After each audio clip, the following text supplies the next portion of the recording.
अतिशय दुर्दैवी अशा प्रकारची वैष्णवीची जी घटना आहे, एक प्रकारे मानवतेला काळिमा फासणारी ही घटना आहे।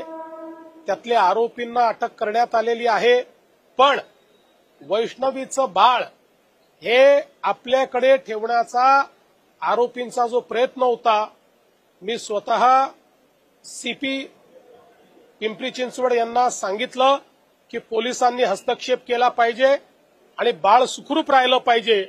त्या दृष्टीनं पोलिसांनी हस्तक्षेप केलेला आहे आणि हे बाळ वैष्णवीची आई किंवा त्यांच्या घराला ते मिळालेलं आहे। आता ते बाळ वैष्णवीच्या वडिलांकडे म्हणजे आजोबांकडे पोहोचलेलं आहे।